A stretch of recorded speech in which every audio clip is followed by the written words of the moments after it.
Hello everybody, today we are going to be ranking positions once again, this time for the AFC West. Let's go ahead and dive right into it with the quarterback position. This is obviously going to be Patrick Mahomes. He has to be number one. He's the number one quarterback in the entire NFL. Just can do things that no other quarterback on the planet can do. He makes the Chiefs a true Super Bowl contender every year, regardless of pretty much the supporting cast around him as well. So that will put the Chiefs at number one. Number two is going to be the Chargers. I think Justin Herbert is a top quarterback in the league, probably a top 5 player. He just so happens to be in a division with one of the best quarterbacks, potentially of all time, in Patrick Mahomes.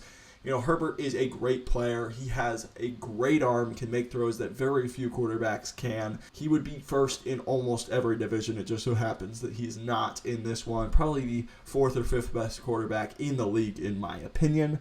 At number 3, I am going to go with the Denver Broncos. I think this one is debatable. You could certainly put Jimmy G and the Raiders at number 3, just based on what we saw last season. But I do think that Russell Wilson had a lot of issues playing with Nathaniel Hackett. It was just a terrible scheme. If you go back and watch, the play calls were just atrocious. It was not well designed for Russell Wilson's skill set as well. While I don't expect him to go back to his prime Seattle days, I do expect that he will take a big step up with a new offensive play caller, especially one as good as Sean Payton, and I do expect him to have a much, much better season this year, which will leave Jimmy Garoppolo at number 4. It's all about the injury concerns with Garoppolo. When he's played within the Shanahan offense, he's been pretty good. I mean, he does turn the ball over a little bit. He's not necessarily a game elevator, but I do think he's managed the offense pretty well and been a pretty successful quarterback. Now, I do think that it is going to be interesting to see him outside of Kyle Shanahan. Obviously, he's been with Josh McDaniels before back in New England, but I think he's been a big product of the Shanahan offense in San Francisco, and I'm curious to see him outside of that. And then also it's going to be the injury concerns. And, he has an issue with his foot. He hasn't passed his physical yet. There's a chance, theoretically, that he might not even be on this team for the upcoming season. So that's going to play a huge part in their rankings. It's just about availability with Jimmy Garoppolo. He hasn't been able to stay healthy much at all throughout his career. So that's going to put them at number 4. I just expect Russell Wilson to be a little bit better this year than Jimmy Garoppolo or whoever they trot out when Garoppolo gets injured. And then at the running back position, I am going to go with Josh Jacobs at number 1. He was one of, if not the best running back in the entire NFL last year. Maybe Christian McCaffrey was the only other one. Josh Jacobs has a fantastic jump cut. He has such good vision. He is a true creator. The offensive line in front of him is not terrible, but it's definitely not one of the best in the league either. And I definitely think that, he's shown that he can be a creator of his own yardage, which is very rare at the running back spot. A lot of it is very dependent on the blocking in front of you. And Jacobs has proven that even with good or mediocre blocking, he could still be an incredibly productive player. So the Raiders are going to be at number 1, with the Chargers coming in at number 2. Austin Eckler has had some spats with the front office about his contract situation. We'll see if he ends up playing, because he doesn't seem to want to under his current contract. I'm assuming he will. When he does play, he is a top 10 running back, probably the best or maybe the second best pass-catching running back in the entire league, can just turn checkdowns into big gains. He's also pretty effective within the tackles. I thought he's really improved at that over the past few years. Behind him, they don't have a ton. It's Josh Kelly, Isaiah Spiller, some of those guys. If Eckler ends up not playing, they'd probably drop to 4th in this division, but I do like Eckler enough that I believe he's going to play, and they are going to be at number 2. And then I'm going to have the Broncos next up. Javonte Williams wasn't healthy last year, had a season-ending injury, but when I think he has played, he is truly one of the best tackle breakers in the entire league. He's just so good at bouncing off contact, making defenders miss, and truly being a thorn in the side of defenses. Samaje Perine is also somebody they brought in. He had a career year in Cincinnati last year. He's very good at just lowering the shoulder, picking up 3 yards, and a first down. He's also a pretty good pass protector and pretty decent in the pass game as well. So I think that was a big pickup, and that is going to put them at number 3.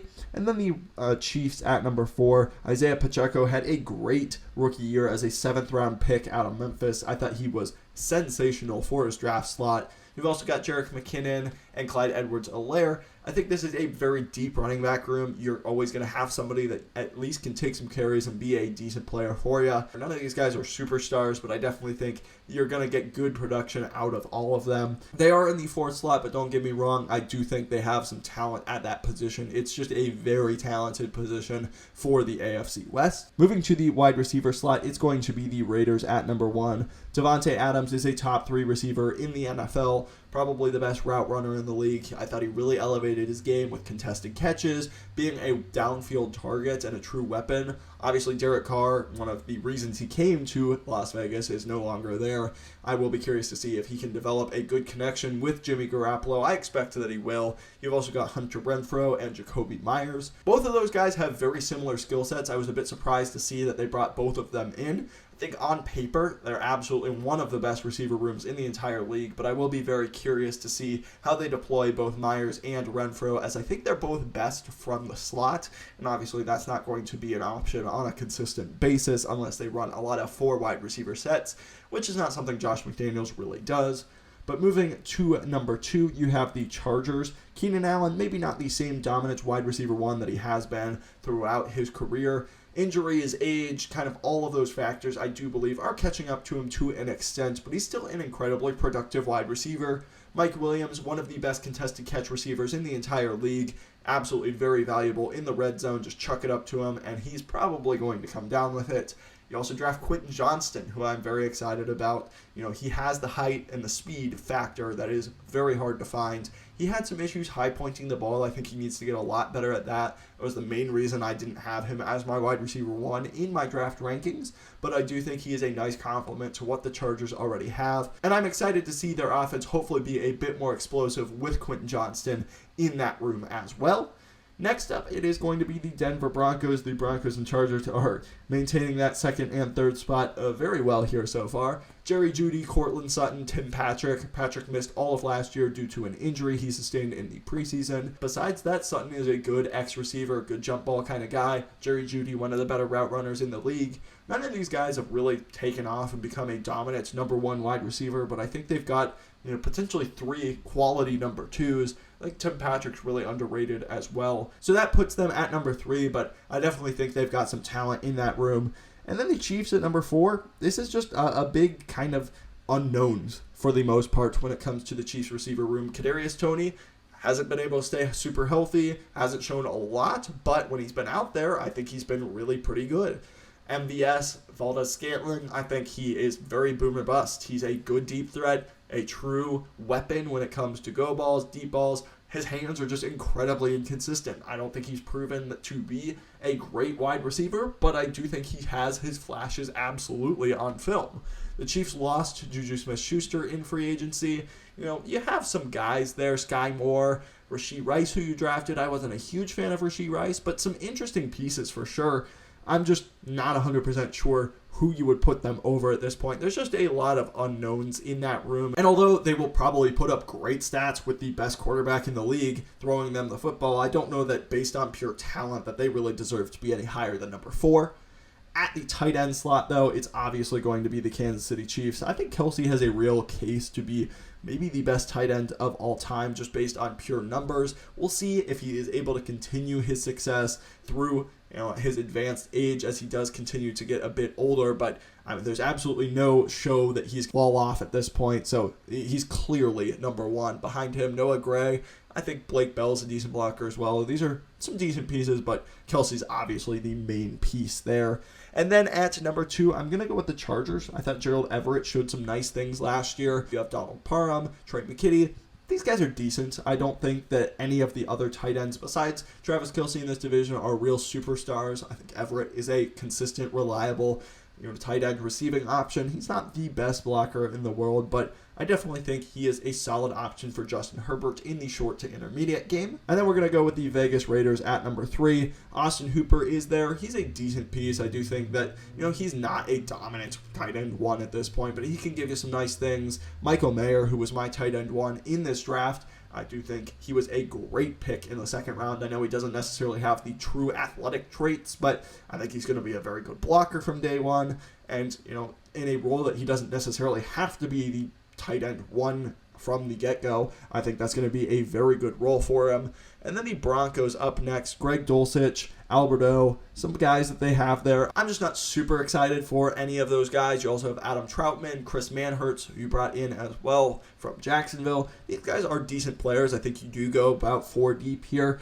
That's nice to have the depth. There's just absolutely no superstars. Dulcich maybe showed some nice things. I was a fan of his tape at UCLA, especially after the catch. But I do think he absolutely needs to prove it. Tight end is a position that does tend to take a while to go ahead and really get the most out of those players. But he needs to do a little bit more. At the offensive line spot next, it's going to be the Kansas City Chiefs. I think they've done a very good job. Ever since that Super Bowl where Patrick Mahomes got absolutely destroyed, they've really rebuilt their offensive line. Their interior is probably the best in the NFL. Joe Thuney, Creed Humphrey, and Trey Smith all pro caliber players. They are just absolutely fantastic. Now, I will say, I do think the tackles are a big question mark at this point. You gave big money to Jawan Taylor to play on the right side. There was rumors that he was potentially going to be their left tackle, but they end up signing Donovan Smith. Donovan Smith was kind of a train wreck during his tenure in Tampa Bay, but I do think that maybe Andy Reid can get the most out of him. Jawan Taylor, I think, is a decent player. I do think Orlando Brown is probably better, and they let both of their tackles, Wiley and Orlando Brown, walk. But overall, I do think this is still a very high-quality line. Number 2, it's going to be the Chargers. I thought the Chargers did a very nice job finding Jamari Salyer late on in the draft out of Georgia. He stepped in for Rashawn Slater and was fantastic. He's probably going to play guard. I actually thought he would be better at guard at the next level, but he's shown that he is a really good tackle as well. You have Slater, Zion Johnson, who was one of my favorite guard prospects last year. You also have Corey Linsley, Salyer, and Pipkins. So that is a very high-quality offensive line. Pipkins is fine. The right tackle spot is still kind of a big question. You don't want Storm Norton starting there again, so hopefully that is not going to be the case, but I do expect the Chargers to have a pretty good offensive line. Next up, it's going to be the Broncos. I think Quinn Meinerz, Garrett Bowles, both of those guys are really, really good starters. Mike McGlinchey was an overpay in my opinion, but he's still a quality player. Ben Powers out of Baltimore, I think that was a good pickup. And then you also have Lloyd Cushenberry as the center. That's a very solid offensive line. No real concerns, no real weak links. And then the Raiders at number 4. There are some question marks, but I don't think it's quite as dire as some people think. Andre James has been a decent league average center. Dylan Parham showed some really nice things last year. Colton Miller is a true, really good left tackle. He is really, really good. And Illuminor, it was fine at right tackle last year. Alex Bars is currently slated to be your right guard. That's a concern. Alex Bars is not a great player. You also have Natane Muti, who brought in from Denver. I was really excited about him when he came into the league. A great run blocker, but he's a mess in pass protection. So I'll be curious to see who they start at right guard. It's not all doom and gloom, though. I do think they have some nice pieces to build around, especially Colton Miller, who's one of the 10 best left tackles in the league. So definitely some good pieces for the Raiders, though. The interior is a bit shaky. Then moving to the edge rusher position, it's got to be the Chargers, Joey Bosa, and Khalil Mack. I do think Khalil Mack is potentially slowing down a little bit at this point in his career. He's not the same dominant player that he was back in Vegas or back when he was playing for the Bears, but he's still a very good player. And pairing him with one of the best edge rushers in the league in Joey Bosa, a true technician. It's all about staying healthy, about consistently being a game wrecker. But when he's out there, Joey Bosa, he is definitely a top 10 edge rusher in the league, and I don't think there's any debate about that. 2 top 20 edge rushers or so in the NFL is going to get you the number 1 slot in the AFC West. At number 2, I'm going to go with the Raiders. I'm very excited for the Raiders edge rush room. Maxx Crosby is probably the number 5 edge rusher in the league for me. He's put up pressures, he's put up sacks, he's great in the run game. I just think he's a complete edge rusher. He is so good and so dominant.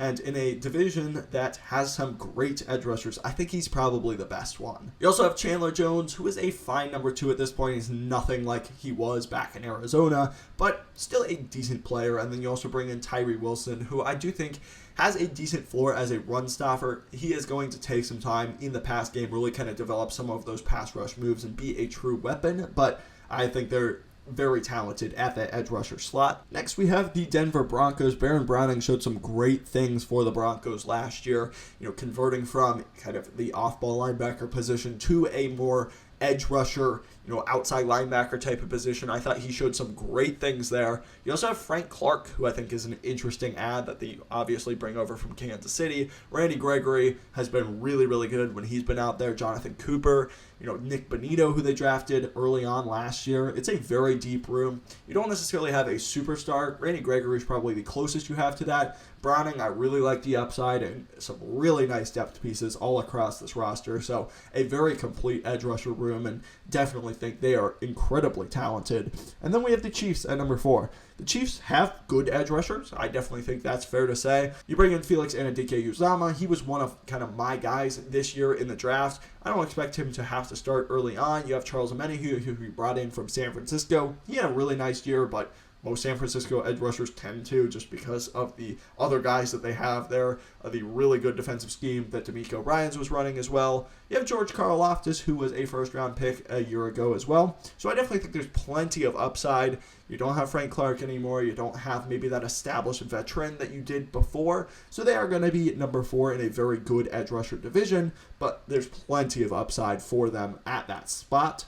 But they are going to be number 1 at the interior defensive line spot. This is pretty much Chris Jones exclusively helping them out here. Derek Nandi is a perfectly fine player as well. Keandre Coburn. You have Danny Shelton, who's coming over from the Giants as well. Chris Jones is a top 3 to 5 interior defensive lineman in the NFL, so him alone is probably going to boost them pretty high in this spot, especially because there's just not a lot of great interior defensive line depth for a lot of these teams. The Broncos are going to come in at number 2, and I think they've got some decent players. You've got DJ Jones, who you bring in from San Francisco once again. Zach Allen has been a decent player in Arizona. You also have Matt Henningsen, Mike Purcell, Jonathan Harris. I think there's some upside to some of those guys, especially like DJ Jones. Zach Allen's got a high floor as well, so there's quality players for the Broncos, but I don't think it's anything super special. The Chargers and Raiders both kind of have big weaknesses at this spot. I will go with the Chargers at number 3. I'm not super thrilled with what they have. Sebastian Joseph Day is a very good player. Behind him, it's Austin Johnson, Nick Williams. There's just not much there. And, it's not Jerry Tillery, so I guess that's an improvement. That's why the Raiders pretty much are number 4. Jerry Tillery is there, who is probably the worst run defender on the interior I've ever seen. But, neither of these teams really have much in that room. The Raiders do have Bilal Nichols, who is a okay player, but there's just nothing really. Neil Farrell, Adam Butler, just nothing really there that is super exciting for either team. Next up, we have off-ball linebacker. This is going to go to the Chiefs. Nick Bolton is an incredibly underrated player. I think Willie Gay is a pretty decent player as well. Leo Chanel, Drew Tranquil. This is a complete linebacker room with depth, and I think Nick Bolton is a blooming superstar as well. So I think you have the star talent, I think you have the depth, and that's why the Chiefs are going to be number 1 at that spot.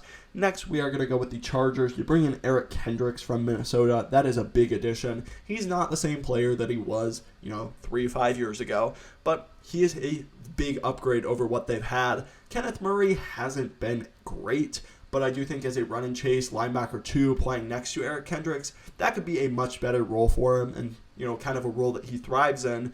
You've got some other guys behind him, but nothing super notable. Dion Henley, I thought, was a good 3rd-round pick who got out of Washington State. Maybe he can develop into something as well. At number 3, going to go with the Broncos. Alex Singleton has been a really solid linebacker for them. I thought he's improved every year. Josie Jewell, who they drafted out of Iowa a while ago, I thought has been a pretty good player as well. Drew Sanders, I thought, was a big get for them in the 3rd round. Not quite sure why he fell as far as he did, but I thought that was good value. So I think there's some good players there. Singleton especially has been a rock for them in the middle of that defense. And then you have the Raiders at number 4. Robert Spillane coming over from Pittsburgh. I think he's a fine player. Nothing really super exciting. Divine Diablo, I am excited to watch more. He was a 3rd-round pick in 2021 out of Virginia Tech. I definitely think he's got some upside that he can continue to tap into.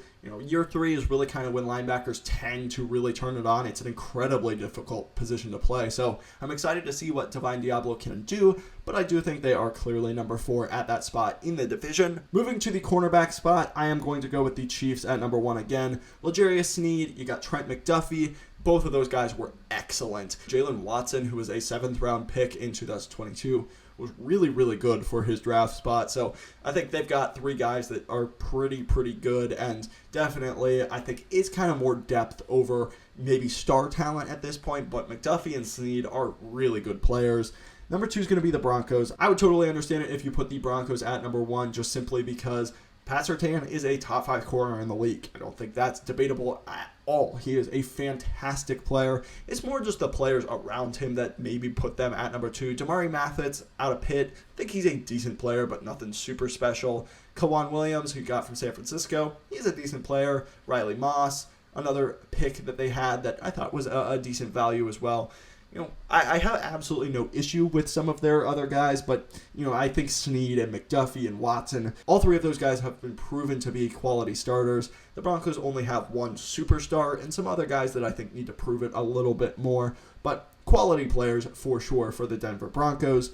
Then we have the LA Chargers next. This was supposed to be a huge strength of their team last year. Asante Samuel had a pretty good year. I think he's still a very good corner. But J.C. Jackson was a complete and utter disappointment. He was terrible when he was playing, and then he got injured. And, it's going to be a big question as he is going to be back to his New England form. I wouldn't expect it based on what he showed last year. You also have Michael Davis, some other guys as well. But, it's all about J.C. Jackson. They're paying him big money, and he was genuinely bad last year. So he's going to have to figure that out in order for this Chargers team to really be successful on the back end of that defense. And then we have the Raiders at number 4. Just a lot of question marks. I do think that Nate Hobbs is a great corner, but David Long, maybe Brandon Faison, Duke Shelley, these guys are the other guys that are slated to start at this point. It's Tyler Hall, Jacorian Bennett, 4th-round pick out of Maryland as well. There's some upside there, but definitely not betting on these guys to be a big success by any means for this Raiders defense. And then the safety spot. This one was very, very tough. I'm going to go with the Broncos at number 1. Once again, I do think that, the best player in this division at the safety spot is the Chargers, who are going to be next. But I think the Broncos have Justin Simmons, who's also a superstar at safety. And then you've got Kareem Jackson. You've got some other pieces that I just kind of like better than what the Chargers have at the other safety spot. Kareem Jackson's a good player. Caden Stearns, you've got PJ Locke as well. J.L. Skinner was an interesting pick in the 6th round out of Boise State. For the Chargers, there's just a huge gap after Nasir Adderley left. Alohi Gilman currently slated to start. Maybe JT Woods, who had at a Baylor last year, maybe he will go. There's just a lot of uncertainty there. Derwin James is fantastic. He can play strong safety, he can play slot corner, he can play free safety. He might be the best safety in the entire league. And I'd, once again, completely understand if you put the Chargers at number 1 simply because of that. But just that other safety spot does scare me a bit. Just a lot of uncertainty. So that is why they're going to be number 2. Then we're going to go with the Chiefs at number 3. Justin Reed, I don't think had an amazing season last year, but he's still a quality player, and he's still somebody that I don't think is a liability by any means. You also have Brian Cook, your 2nd-round pick out of Cincinnati just last year. He's probably going to be the strong safety in this, and I do think that's pretty solid there. Nothing spectacular, no superstars, but I think you'll get quality play out of both of those guys. And then the Raiders at number 4. Merrick, I do think, is a good safety. He had a bit of a down year last year, but I do think he is a quality player. Marcus Epps coming from Philadelphia, he's more of that classic, just box safety. He can come up and hit you. And I don't think he's a bad player by any means. Merrick has got to prove that he is going to be, a better player this year in coverage, especially. I don't think this is a bad safety room by any means, but it's a good division for safeties as well. And I am just going to put the Raiders at number 4 there for now.